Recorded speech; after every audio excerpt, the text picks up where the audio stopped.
Greetings everyone, my name is Etterville, and welcome back to my Let's Play of Mega Man X Hard-Type. In the last part, I completed Storm Eagle and Flame Mammoth stages, as well as doing 100% item collection in each one of them. So now it's time to round off the novice stages by completing a Sting Chameleon stage. Like Storm Eagle, Sting Chameleon stage, relative to the rest of the other stages, is pretty simple to go through, though there are some challenging parts, like here of course. In order to cross this gap, you must wait for this Axmax to launch that platform towards you, and you must precisely jump or fall right on it so you can dash jump to the right and pass the gap. Of course, you have to time it correctly, as in several dozen of my runs, I failed it and either slid past it into the crevice, or I just fell into the pit. And by going up here, we fight the sub-boss RT55J like in the original game. Here he's a bit more difficult in the sense he's slightly faster, and the room is much more compressed. Though you have a safe spot below with the gap below. You can actually get up here without the head upgrade, but it's a little bit simpler with it. You just need to be more careful with the dash jumping off the walls.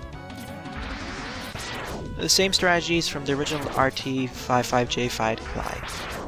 Just be careful when he jumps, stay on the wall when he throws his chain or claw at it, and try doing buster shots at his head, as his main body is immune to shots until he throws his claw. Alright, with that out of the way, we finally got the body armor upgrade. Unlike in the original version, the body armor has been nerfed to reduce damage by 25% instead of 50%. So it's less effective in keeping you alive, but it's still a big boon to several parts of this game. As now spikes will definitely not kill me in one hit, as long as I'm at full health. Now at this point, make sure you sink into the mud so that you can actually collect the heart tank to the right. However, in order to do it, I believe you need to do a neon jump. Otherwise, you will not be able to get enough height to reach it. In order to do a neon jump, like shown here, and to get back of course, what you need to do is first charge up your buster to level 2, or level 3 to be, or whatever the neon jump level is called. Then, do a dash jump to the right. Once you reach the point when you actually want to do neon jump, hold up on your controller. And then immediately fire your buster and do a jump and press the jump button just a few frames afterwards immediately. Once you do that, you will jump in midair again. You can also do another dash jump right as you release the fire button on the controller, and you'll go farther. But I can't really do that well, as it took several dozen tries to get this working. And trust me, this will not be the hardest place we'll be doing neon jumping. Here we only need to do 2. Well, technically 3 here, as if you did one, you can actually skip this tree segment. But it's quite tricky to do it correctly, as unlike Mega Man X2 and 3, where you can actually do a neon jump after doing a dash jump, here you must carefully position yourself and do the neon jump right after you release your neon shot. It's very frame accurate, so it takes a bit of practice getting used to. Over here we have all the ride armors, and annoyingly enough, here are all the armor soldiers and the jam makers. What makes it more dangerous is that the armor soldiers are more aggressive, and it seems like only 4 or 5 punches will be needed for my ride armors to be destroyed, so you have to be a bit more careful. But with that out of the way, we reached this Sting Chameleon himself. A little bit of sprite glitching here, but unfortunately it's due to the sprite map limitations. Now, Sting Chameleon, what makes him more annoying, and not really the easiest boss, but the second easiest boss, is the fact of the randomness he has. The top of the ceiling, or the ceiling itself, has spikes on it, so you can't really dash jump onto it. And the most annoying part is that when he shakes the ceiling, like before, it'll release spikes in a semi-random pattern, which makes it pretty tough to dodge. The easiest times is when he tries warping towards your position, and not camouflaging himself and firing his tongue at you, or when he releases these chameleon stings. So, my suggestion is to try luring him and try staying as close to him as first, and then immediately dash jump away so you can lure him and so you can avoid taking damage. The main challenge of this fight is that Sting Chameleon is much faster in terms of when he goes into camouflage and out of camouflage, as well as releasing his stings. But if you can get through that, like I did here, it's not too much of a hassle. Really due to the fact that the floor isn't instant dead, only the ceiling's a problem, and Chameleon himself can be lured quite easily, as long as he doesn't do the spikes falling from the ceiling attack. And thus we got the Chameleon Sting, which I will be using quite a bit in the later parts of this run, mainly due to its invincibility frames being very useful. Even more useful than the rolling shield. And now it's time to go after the hardest stage in the main of the 8 Mavericks, Perseus. Even though this is listed as Veteran, which is the second hardest difficulty setting, or second easiest in terms of Novice to Veteran to Hardcore to Insane, I find this to be the most troublesome due to a certain segment coming right up. The reason for this is mainly due to all the neon jumps that have to be done. It's actually here. In order to get the sub-tank here, you must do several neon jumps in quick succession, otherwise you will not be able to make it back alive. And all these gunvolts standing on mid-air is quite annoying. And all these sparks happening at the bottom make it even more of a hazard. In the original game, these sparks did not come as fast as here. At least that's what I can recall. So you have to be careful while making these jumps so you don't fall into a pit or get hit by all these sparks. Even though I destroyed the dead Rogummer in Storm Eagle stage in the last part, it doesn't, even though it's supposed to have crashed into this stage and made it much easier in the original game, here it doesn't have a difference. So now we have to go to the hard mode of this stage regardless. And in the first segment, all these sparks make it the most annoying part, as it makes it very challenging to take care of all these gunbolts and other enemies without getting knocked back. Especially as you time your jumps correctly, otherwise you'll get shocked. And now we're moving on to the segment with all these Boterions, aka all these fireflies, as well as all these flamingos, aka the bird with the sawheads. It seems that way because those Boterions seem to be acting a lot faster. Thankfully, due to the lag present in the game from all those objects, it makes it a bit simpler to go through.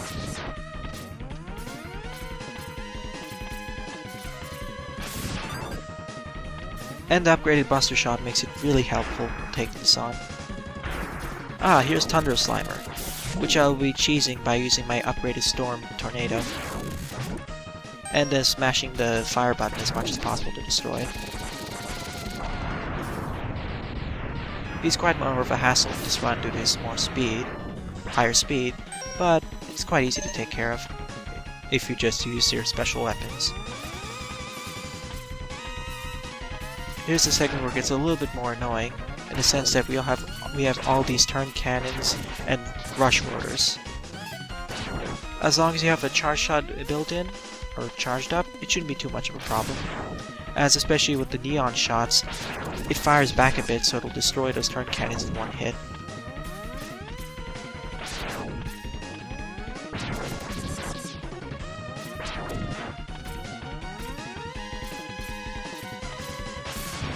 Really, in this part of the stage, morphing from the first part of the stage focused more on quick reaction, the second part is more like careful positioning of sorts, and most quick reaction as well. And here's where the wall jumps get more devious. In the first part, I talked about when I was facing the gunvolt of how the wall jumps are getting more difficult. Here's an explanation of where it is getting much more challenging. Having to face all these mega tortoises while dash jumping off the wall is quite challenging due to the fact that the bombs can knock you off the wall and send you barreling into the pit. And earlier, in order to get that life tank, make sure to jump and fire off your boomerang cutter. In the first two runs of this stage, I completely missed it as it's kind of inconspicuous. so don't make my mistake. Here's the final segment with all these ball diffuse and all these Horterions as well. Like before, keep a charge up just in case. And yeah, that was all a sneak attack. I almost got hit by it. In fact, in one of my previous runs I got hit by it and fell into the pit, which was really embarrassing. Alrighty, here he is, Spark Mandrill. Compared to Flame Mammoth, I would say that Spark Mandrill is easier. In the sense that, well, the thing is though, when he falls into the ground, he won't knock you onto the ground as before, like Flame Mammoth does. And there's also the fact he doesn't really fire a long-range weaponry, other than when he fires all those sparks at you. Especially when he tries climbing up the wall, which makes it even easier to take care of. There's also the fact that you can actually stun him when he tries doing the punch at you by using a level 2 charge or higher. This is the most dangerous attack, of course. When he fires the sparks, which follow that pattern, and because of its quickness, you can easily get hit by it, if you're not careful. But of course, he falls. He's much of a pushover when you use Chill Penguin's weapon. Like in the original one, he's a little bit tougher, but compared to the other bosses, he's not too bad as long as you're quick reacting enough. And make sure to stay on the walls. But remember to dash jump off of them whenever he tries punching them. With that, we get the Electric Spark, which unfortunately I forgot to use more in this run. In retrospect, I think I should have used the special weapons more often in this LP, as I relied mostly on my Mega Buster. Alright, time to round off the last of the veteran Robot Masters, time to go after Chill Penguin. Compared to how easy he was in the first game, the original game, here he's been a bit more challenging. We start off by facing off all on these Rabbits, Spiky, well, Tombots, and Axe Maxes. So always keep a charge up. Well, always keep a charge up will be a common theme in this game, just in case if there's any sudden movement. I wouldn't say this game is unfair, or it has some gotcha moments, but if you're careful and take your pace, as well as being quick reacting, it isn't too much of a problem. A lot of batons here, or bat bones.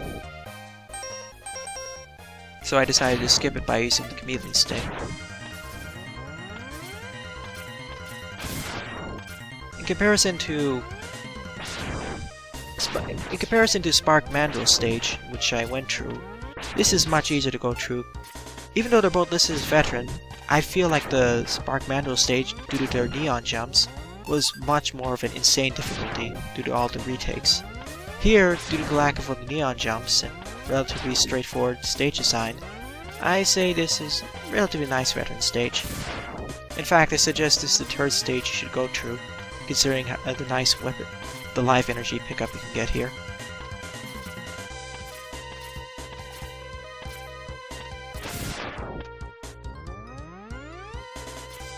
And we passed the segment where we would have gotten the slide dash boots. We have the Jamingers from before, as well as the Flamingos, in a little bit more difficult setting, with much more bottomless pits, but because of their delay in attacking, as long as you charge up to max, they're not too much of an issue. Here we have the Ride Armors and the Bees. Always try to be a little bit cautious and try to do a preemptive punch, as we'll need this in order to make the jump to get the heart tank. Well, technically you could do a neon jump to reach it as well, but I decided to just do it the classic route.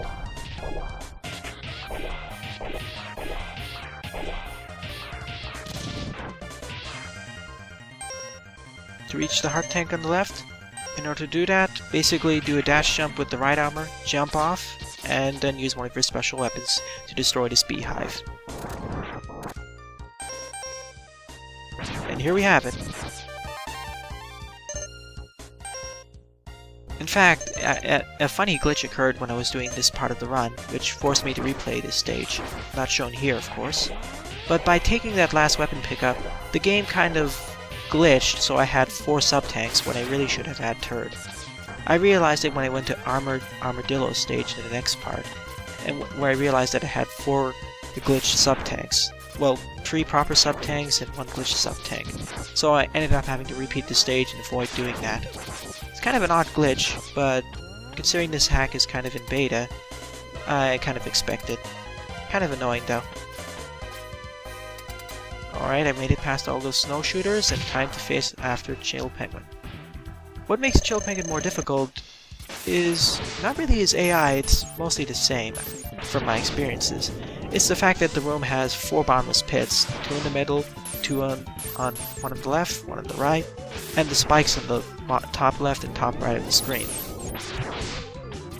But he's pretty much of a pushover like he was in the last one. You just need to be careful that he won't get thrown into the pit by his icicles or by the snowstorm he creates. Like the similar bosses, stay near the wall. Well, try staying far away from him, of course, and fire your charge shots above his icicles. And other than that, he's, well, very straightforward. You can stun knock him with the fire wave, but I find it to be a slower method than using the buster. I'll be showing off the fire wave in the later part. Alright, with Chill Penguin down, all the veteran Mavericks have been downed.